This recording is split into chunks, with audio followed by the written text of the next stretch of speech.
नांदेड़ दौरे पर पहुंचे अन्ना साहेब पाटिल आर्थिक विकास मंडल के अध्यक्ष नरेंद्र पाटिल ने पत्रकारों से बातचीत में बड़ा बयान दिया है।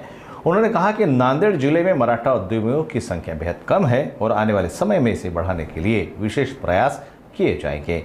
नरेंद्र पाटिल ने कहा कि अन्ना साहेब पाटिल महामंडल का उद्देश्य मराठा समाज के आर्थिक सशक्तिकरण को बढ़ावा देना है।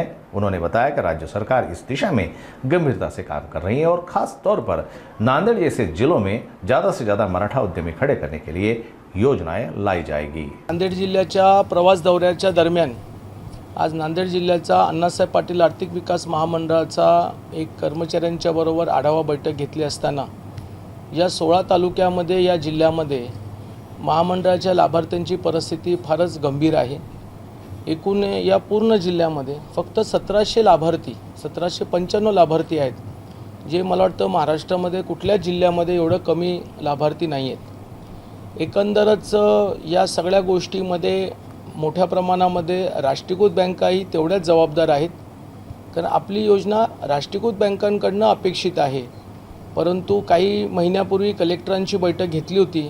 आज मी आदरणीय अशोकराव चव्हाण साहेब माजी मुख्यमंत्री आणि आपले खासदार आणि दुसरे खासदार अजितजी गोपचंद यांच्याशी चर्चा झाली आणि पुढच्या येणाऱ्या काही महिन्यामध्ये कलेक्टरांची आणि राष्ट्रीयकृत बँकेची संयुक्त बैठक घेऊन या जिल्ह्यामध्ये तालुका स्तरावरचं कसं लाभार्थ्यांचं काम करता येईल याच्यासाठी आम्ही एक नियोजन करणार आहोत। दुसरा मुद्दा म्हणजे महाराष्ट्रामध्ये ई सेवा केंद्र, CSC सेंटर आणि काही खाजगी संस्था आहेत जे महामंडळाच्या लाभार्थ्यांचं मोठ्या प्रमाणामध्ये लूट या ठिकाणी लावलेली आहे।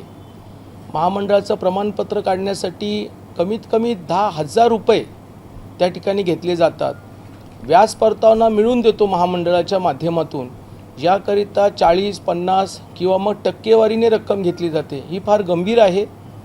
हे ई सेवा केंद्राचं आणि CSC सेंटरचं ह्याचं जे नियंत्रण आहे हे जिल्हा कलेक्टर साहेबांच्या आधिपत्याखाली येतं आणि म्हणून राज्याचे मुख्यमंत्री देवेंद्र फडणवीस साहेबांनाही मी विनंती केली की आपल्या माध्यमातून या सर्व कलेक्टरांना सूचना व्हाव्यात की ज्या ई सेवा केंद्रामधून लाभार्थ्यांची लूट चाललेली आहे अशा ज्या तक्रारी आल्यात किंवा त्यांना सूचना कराव्यात की जर लाभार्थ्यांकडनं तुम्ही गैरसमज करून दिशाभूल करून जर पैसे जर घेतले आणि जर तक्रारी आल्यात तर नक्कीच त्यांचं लायसन्स रद्द करण्यात येईल।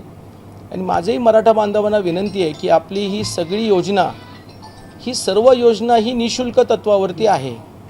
कुणाला कर्ज मंजूर करायला भेटायची गरज नाही, व्याज परतावा मागायची गरज नाही आणि अशा परिस्थितीत तुम्ही जे पैसे देता योग्य नाही आहे।